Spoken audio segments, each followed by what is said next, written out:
You're watching another great interview on Audio Inc. Radio.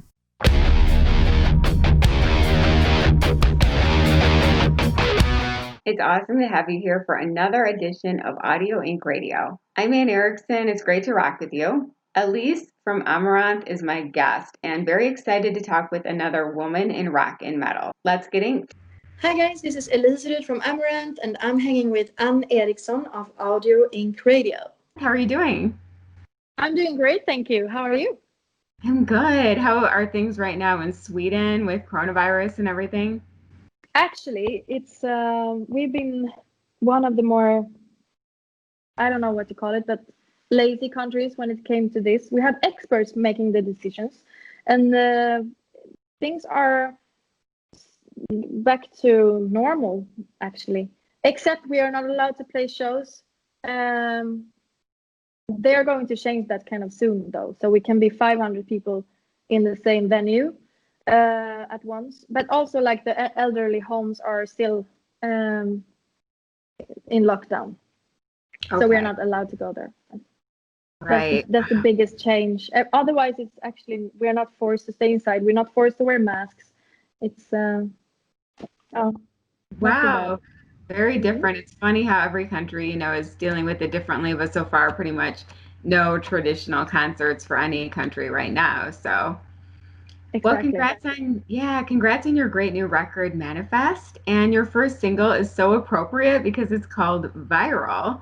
And I'm wondering, did you guys actually record that before coronavirus, or how did that come about? Yeah, it's interesting because we had the title ready and the riff. And we finished the song in the studio, and that was during lockdown. Because Denmark was more strict than Sweden, so we were allowed to leave. We were allowed to return to Sweden whenever we wanted, but we couldn't come back to Denmark. So we were forced to stay there for 3 months. And the Viral song was one of the later ones we finished up, so to speak. So we, of course, we couldn't hold ourselves back from touching the subject because it was so accurate that it was the timing that made the song, basically. So you actually had the idea before coronavirus. That is we had an idea. It was about to be a social media, and then it just social media obviously exploded even more after people went into quarantine, so that made the whole subject even more up to date, so to speak. And also we focused the song based on how people handle the crisis online. And you have a great music video for Viral, so tell me about what it was like recording that, filming it. Thanks. Oh, well, I can actually reveal that all these scenes were shot in the middle of the night because it had to be dark outside.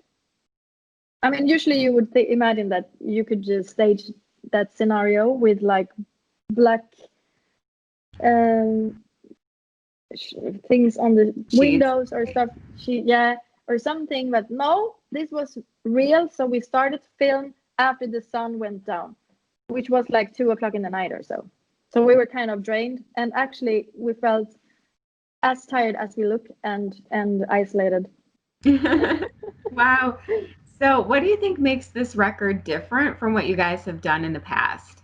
I think we have experienced different perspectives with our music and our songwriting and the sound. And the difference now from before is that we try to really, really find the core of what is Amaranthe and try to manifest that to our audience and hopefully new audiences. And it also plays a big part that we have brand new management. We have changed our record label for the first time, so now we're on Nuclear Blast, and it all kind of gave the band a fresh new beginning kind of vibe, where we also wanted to reflect that into the music, that we're energized, we're in a good place, we're enthusiastic, and we want to really state to the people what Amaranthe is and what the sound is. But manifest both the sound and lyric themes. very good things. What is it like releasing a record during this strange period? Does it feel much different from usual, or how is it? Oh yeah, I mean, a lot of bands postpone their releases because Right. of the crisis. But I mean, because we are Amaranth, this kind of we would never, want to delay things because we don't. We always had this kind of outer environmental kind of beliefs anyways. So we believe that this is a good time to release an album because we think people need new music more than ever. I feel like this. I want to have new music being released. So it's kind of sad. I know a lot of bands were supposed to release albums and I was looking forward to it and they're not doing it because mostly you want to like do it do the release during a time you can tour, and obviously we can't. But we believe that the music is needed anyways, and hopefully we can do a tour in the future anyways. Right. I think that's true because right now people are at home, we can't go to shows. So people really want that new music, and I'm glad you guys went ahead with it. Mhm. Yeah, we went. We said like no. Of course it was up for discussion because each band are allowed to do what they feel is right for themselves. But we talked about it maybe for like 1 minute, and we said no way we're going to release this album later. It's going to be released now as planned. And the plan was to release it on October 2nd, but we actually moved it a little bit earlier because of the US tour. So we thought since we are going there, we would like to release the album like when we play our first show in the US. And then the tour got canceled and we then moved the release date to what it was originally. That tour been moved to next year? Yeah, the European tour, yes. Yes, It's okay. now rescheduled for next year. And the US, because we don't know what you are up to really. So we haven't received any final answers from the US government. So we cannot Oh, reschedule. We had to cancel, but we will, of course, make it happen as soon as we are allowed to come over. okay. So you're hoping to reschedule the US tour, but as of right now, you kind of haven't heard anything yet. Exactly. Okay. Yeah. Yeah, well, I'm sure hopefully, God willing, that'll happen. So we definitely look forward to it. When do you think Definitely. traditional concerts will be back? Do you have any idea? Which one? Traditional. Like with lots of people moshing and shoulder to shoulder. Oh, you mean like regular concerts? Right, right. Uh, what is that? I forgot. I'm really kidding. Right, right. I Yeah, exactly. It's so weird. It's like I think there is just like a certain amount of imagination your mind can have, especially during like a pandemic like this, because you're dealing with like not getting depressed, like keeping your hopes up, and still you don't want the world to change completely, especially not for us musicians because we are dependent on concerts obviously, and one of the biggest reasons we love playing shows is to see the audience have a good time. So if I would see an audience where people had to keep distance, I'm not so sure what I would feel about it. Of course it would be better than nothing, but I have a strong feeling that it will go back to either normal or even more crazy than it used to be. Now that would be cool. I would love to see that happen. I can't wait to get close to people. I would be like, is it concert time? It's like nobody has to be scared. It's like if you release some kind of fear, I think like the the vibe is going to get even better because there is no better feeling than being fearless. Yeah. Referring to the album.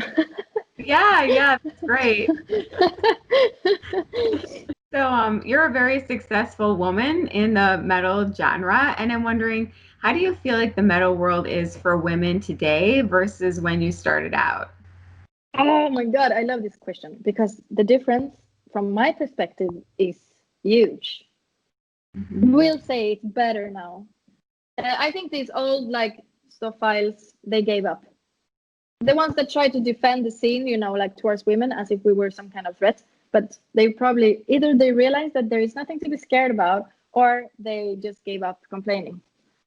Mhm. And it feels great to have been part of it. I feel kind of proud I survived the whole, you know, situation where I didn't really feel welcome. It did, but also I really focused on the people that did not have these kind of beliefs.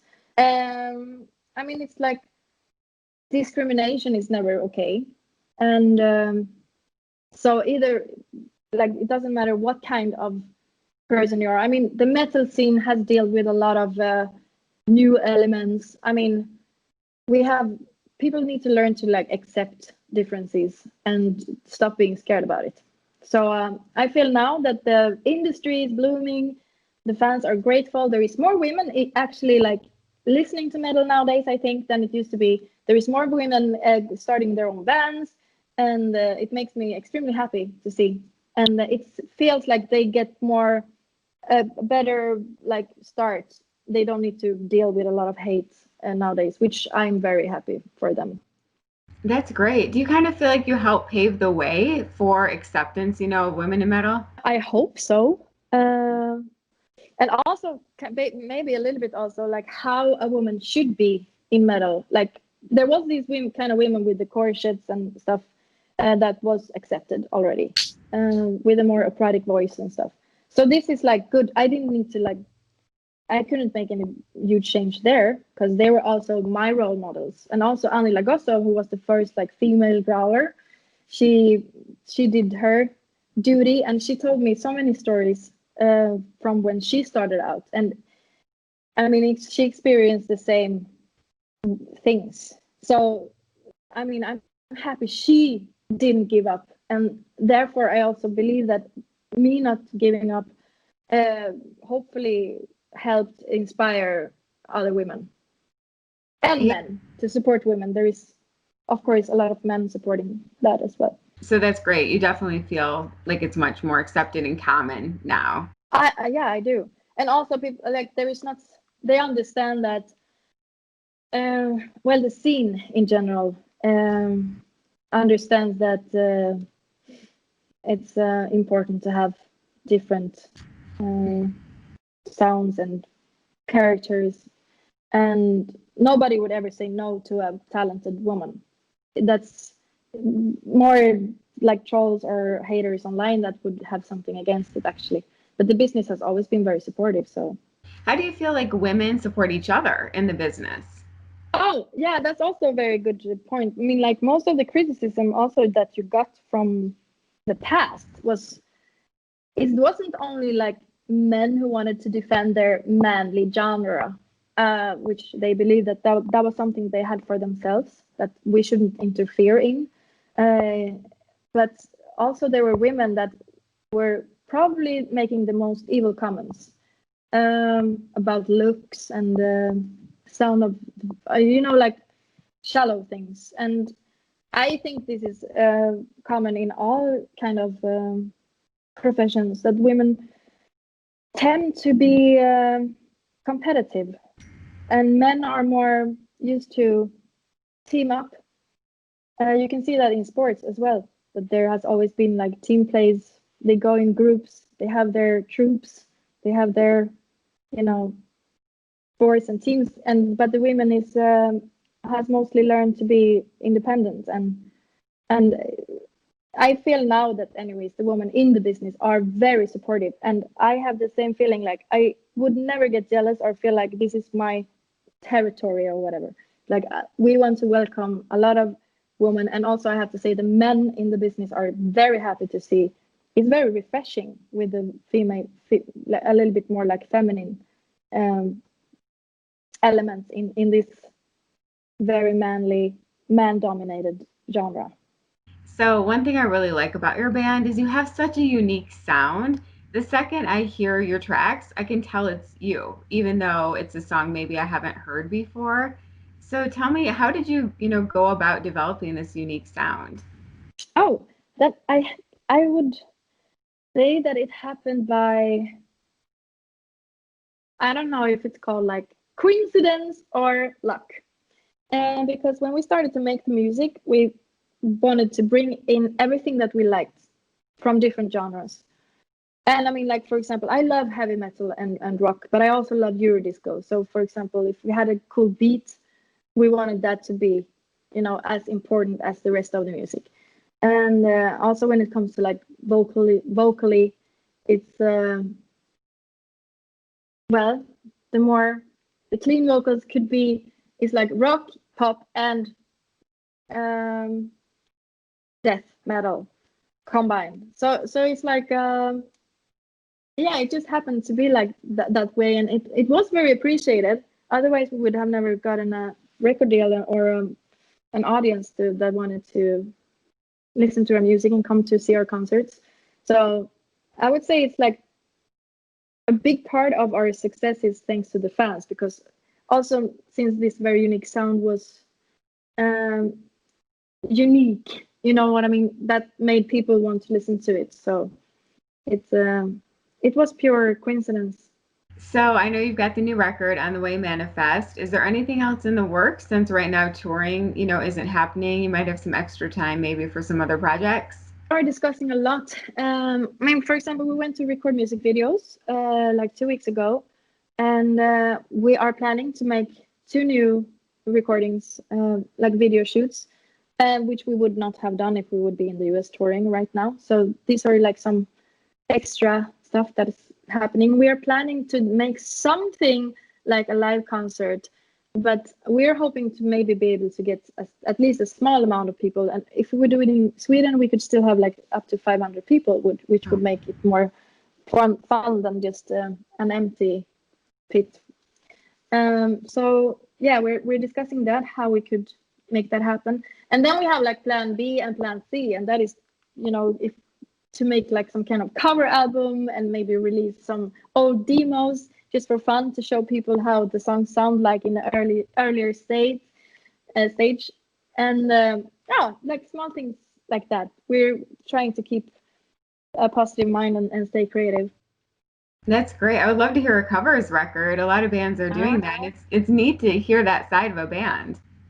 Yeah, and like we did already like the Powerwolf cover song and the 82nd All the Way with the Sabaton, and we actually loved it. It was so much fun, and it took like a day to arrange because it's easy for us because we have these specific elements, how to make our own sound. So it's very fun. It was more fun than we expected. So that's something we definitely would love to do, and like different songs from different genres and just make it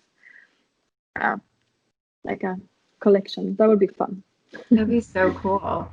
So what's your favorite thing about performing in the US? Oh, well, I mean, obviously it's extremely exotic for Scandinavian people like myself to be in the US.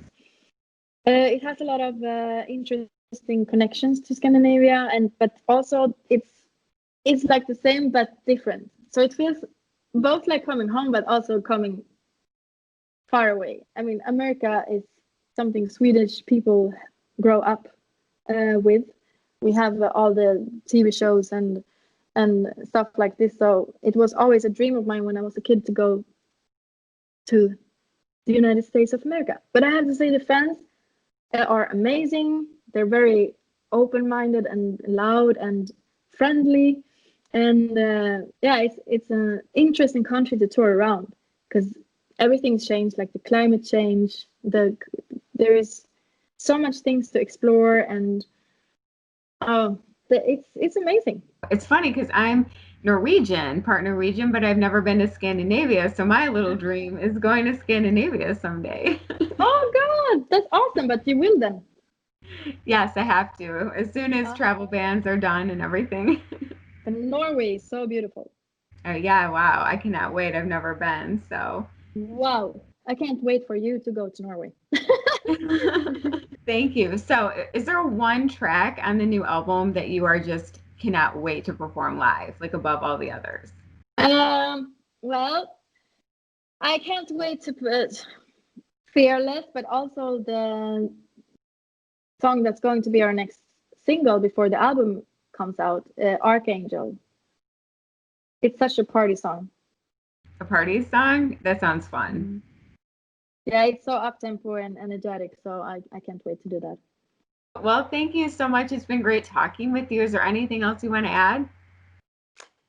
Yeah, I would like to say that it was really nice to chat with you. And also from your perspective, it's more women doing press for the metal scene. So it's also very nice for me to speak to a woman, a beautiful woman like yourself, and talented. But yeah, actually, our whole team at Nuclear Blast are women, the ones working with us right now. It's very interesting. So yeah, it's very refreshing and appreciated. And the men, of course, appreciate it as well. So I think my band says hello to you. And thank you so much for the interview and supporting Amaranth. And we can't wait to come back to the United States to meet all our fans over there. Well, thank you so much, and definitely had a great time chatting with you, and we can't wait to have you back. Hope it happens soon.